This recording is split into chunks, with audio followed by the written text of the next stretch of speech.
आठवां आश्चर्य अपने बिहार में दिखाई देने लगा है।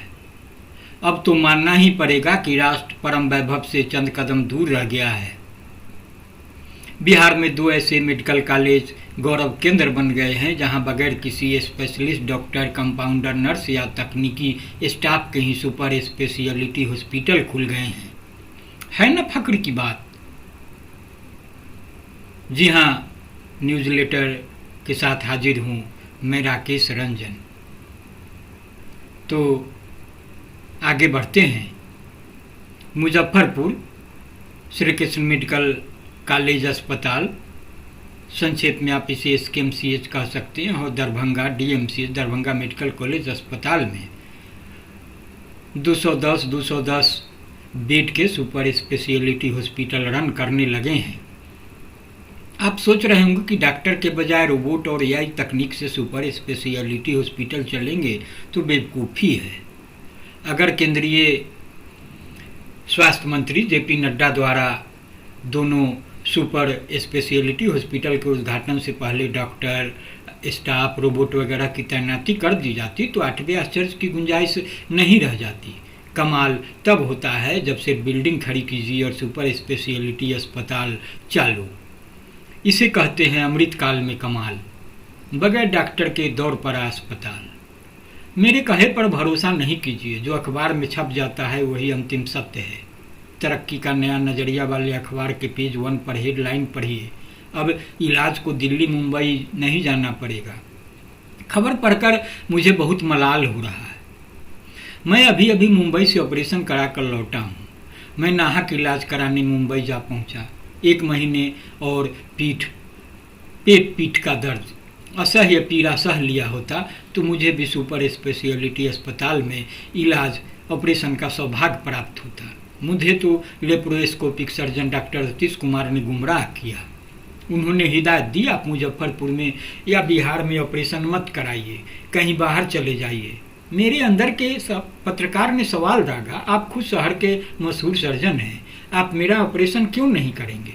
उन्होंने साफगोई से कहा, आप एंजियोप्लास्टी करा चुके हैं, 2 स्टेंट लगवा चुके हैं, रोजाना डिप्लेट नाम की दवा खाते हैं, ऑपरेशन से पहले दवा बंद करनी पड़ेगी।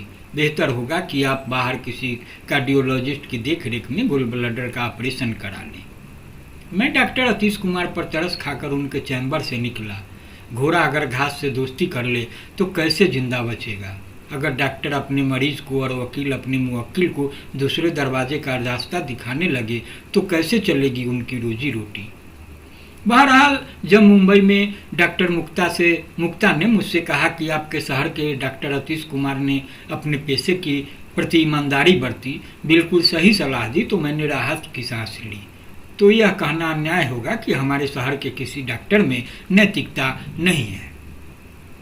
मैं स्पष्ट कर दूं कि अपने शहर के चिकित्सकों की काबिलियत पर मुझे आशंका नहीं है। मुजफ्फरपुर, दरभंगा ही नहीं, मोतिहारी जैसे शहरों में भी रोजाना धड़ल्ले से गोल ब्लडर का ऑपरेशन सफल हो रहा है। जब से ऑपरेशन कराया हूँ यह जानकर दंग हूँ कि गोल ब्लडर का ऑपरेशन घर घर की कहानी। कम पानी पीने वाले कुमारे, वयस्क और बुजुर्ग गलत लाइफस्टाइल की वजह से गोल ब्लडर में स्टोन से बीमार हो रहे हैं। मेरे पास तरह तरह के इनपुट आ रहे हैं। अधिवक्ता सुशील कुमार सिंह ने बताया कि एक मरीज का मुजफ्फरपुर में ऑपरेशन किया गया, रास्ते में ही मरीज ने दम तोड़ दिया। काश उन दिनों मुजफ्फरपुर में कोई सुपर स्पेशलिटी हॉस्पिटल रहा होता। एक मित्र ने बताया, अच्छा हुआ आपने मुंबई में ऑपरेशन कराया। मेरी एक रिश्तेदार ने 2007 में पटना में गोल ब्लडर का ऑपरेशन कराया। पिछले 17 वर्षों से बुजुर्ग महिला बिस्तर पर बेहोश पड़ी है। उनके होश में आने के इंतजार में पति भी स्वर्ग सिधार गए। इस दुखद खबर से बेहोश पत्नी बेखबर है। अच्छा हुआ कि बेचारी को मुजफ्फरपुर, दरभंगा में सुपर स्पेशलिटी हॉस्पिटल खोलने की खबर नहीं है। बेचारी मेरी तरह अफसोस करती। मेरे हेडमास्टर साहब कृष्ण मोहन प्रसाद वर्मा गोरौल हाई स्कूल के कुल्ले की हड्डी टूट गई। बेटे प्रोफेसर सुनील वर्मा ने पटना में बड़ी पैरवी से मशहूर ऑर्थोपेडिक सर्जन के यहाँ नंबर लगवाया। ऑपरेशन हो गया। डॉक्टर साहब ने इतने अधिक पावर एंटीबायोटिक दवाएं दी कि कृष्ण मोहन प्रसाद वर्मा उनके नाम के आगे स्वर लिए लिखने की हिम्मत नहीं जुटा पाता हूँ, डिहाइड्रेशन की चपेट में आ गए। 100 दस्त प्रोफेसर सुनील वर्मा ने डॉक्टर से गुहार लगाई तो डांटते हुए हड़काया, मैं क्या करूं, किसी फिजिशियन के पास ले जाओ। पिता को फिजिशियन के पास ले गए तो ऑर्थोपेडिक सर्जन का पुर्जा देखते ही उनके मुंह से निकला, उस पागल के पास कैसे चले गए। कल रात सुनील भैया ने भारी मन से कहा, पापा को नहीं बचा पाया, ऑपरेशन विफल रहा। हमारा परिवार 2 साल तक पापा को बिस्तर पर पीड़ा झेलते देखा, नहीं उठ पाए। वैशाली जिला में शिक्षा का अलग जगाने वाले महान चर्चित शिक्षक, कुशल प्रशासक, एक महान शिक्षक इस दुनिया से बहुत कष्ट सहते हुए विदा लिए। इस खबर ने मुझे झकझोर दिया। कल रात भारी मन से सोया। आज सुबह अखबार की पहली खबर पर नजर पड़ी, अब इलाज को दिल्ली मुंबई नहीं जाना पड़ेगा। काश हेडमास्टर साहब अब गिरे होते। आपको बता दें कि जिस विश्लेषण के साथ मैं हाजिर हूँ वह विश्लेषण है बिहार के वरिष्ठ पत्रकार विवेश त्रिवेदी का। विवेश त्रिवेदी मुजफ्फरपुर से आते हैं। वे कई तथाकथित नामचीन बड़े अखबारों में महत्वपूर्ण पदों पर रह चुके हैं। तो विवेश त्रिवेदी आगे लिखते हैं और कहते हैं, पाठकों से आग्रह है कि अखबार की खबर पढ़ने के बाद मुजफ्फरपुर और दरभंगा रेलवे स्टेशन पर कैंप खोल कर बैठें। रोजाना ट्रेन में लद कर इलाज के लिए मुंबई दिल्ली जा रहे मरीजों को रोकें, उन्हें सीधे SKMCH या DMCH भेजें। समाज सेवा बहुत कठिन है। संभव है बाहर जा रहे मरीज को रोकते समय उनके परिजनों से जूते खाने पड़े। कभी कभी सोचता हूँ कि मरीजों के जूते के हकदार कौन कौन हैं। आप लोग तपाक से लिखेंगे कि नेता, मंत्री, सांसद और विधायक का बराबर का हक है। मैं पूछता हूं कि आखिर मुझे और आपको इस पुण्य से वंचित क्यों किया जाए। सिर्फ माननीय क्यों खाएं जनता के जूते। क्या सिर्फ गुमराह करने वाले संपादकों को जूते नहीं खाने चाहिए? क्या मतदाता जूते खाने के हकदार नहीं है? मेरा एक विनम्र आग्रह है, अमृतकाल में डबल इंजन में तेल लगा रहे संपादकों को शीघ्र पद्म पुरस्कार से सम्मानित किया जाए। मैंने अखबारों में छपी तस्वीरें देखी है। केंद्रीय स्वास्थ्य मंत्री JP नड्डा के साथ साथ सुपर स्पेशलिटी हॉस्पिटल का फीता काटकर उद्घाटन के साथ साथ बिहार के स्वास्थ्य मंत्री मंगल पांडे भी सुपर स्पेशलिटी हॉस्पिटल का फीता काटकर उद्घाटन कर रहे हैं। जी हाँ, बिना किसी स्पेशलिस्ट डॉक्टर वाले हॉस्पिटल का राष्ट्र को परम वैभव तक पहुंचाना कोई गुड्डे गुड़ियों का खेल नहीं है। इसके लिए डबल इंजन की सरकारों को बहुत पापड़ बेलने पड़ते हैं, हथकन्ने अपनाने पड़ते हैं, हर तरह के कर्म कुकर्म करने पड़ते हैं। खैर, मैं महान देशभक्त नेताओं के लिए अपने सब जाया नहीं करना चाहता। मैं तो उन अखबारों संपादकों को बधाई देना चाहूँगा जिन्होंने बिना डॉक्टर वाले हॉस्पिटल के बहाने डबल इंजन सरकार की जमकर ब्रांडिंग की है। सरकार के झूठ पर मुहर लगाने वाली हेडिंग, अब इलाज के लिए दिल्ली मुंबई नहीं जाना पड़ेगा। अखबार ने पहले पेज से अंदर तक तलवे सहलाने की सीमाएं लांघ दी हैं। मैं जैसे जैसे खबरें पढ़ता गया मेरा खून खौलता गया। अगर ऐसे ही अखबार पढ़ता रहूं तो जल्द ही सुपर स्पेशलिटी अस्पताल में भर्ती होने का सौभाग्य मिलकर रहेगा। आपको भी सुनाता हूं आज की खबरों की वानगी। तरक्की ऐसे नहीं होती है, हालात को देखने का नजरिया बदलना पड़ता है। अखबार का नजरिया की वानगी देखिए। स्वास्थ्य मंत्री के हवाले से अखबार के पहले पेज पर छपा है, पहले बिहार को बीमारू राज्य कहा जाता था, अब बिहार के अग्रणी राज्यों की कतार में खड़ा हो गया है। सचमुच JP नड्डा सिर्फ मंत्री या भाजपा अध्यक्ष नहीं हैं, वे मजे हुए डॉक्टर हैं।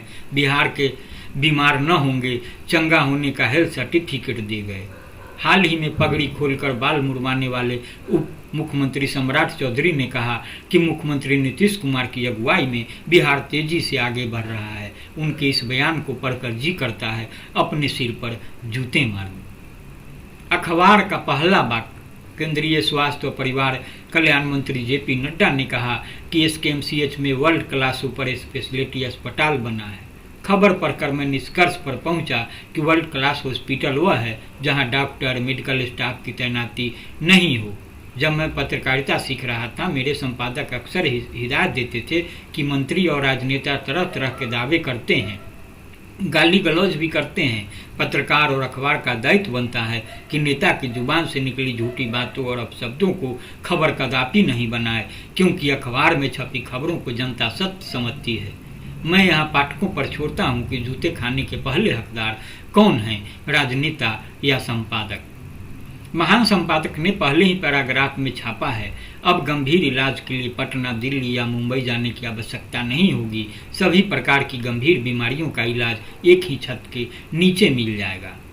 केंद्रीय मंत्री जेपी नड्डा शनिवार को एसकेएमसीएच स्थित 210 बेड के सुपर स्पेशियलिटी अस्पताल का उद्घाटन करते हुए यह बात कही। संपादक ने यह छापने की जहमत नहीं उठाई कि 210 बेड के सुपर स्पेशलिटी अस्पताल को चलाने के लिए कितने स्पेशलिस्ट डॉक्टर, कंपाउंडर, नर्स और तकनीकी स्टाफ की जरूरत है।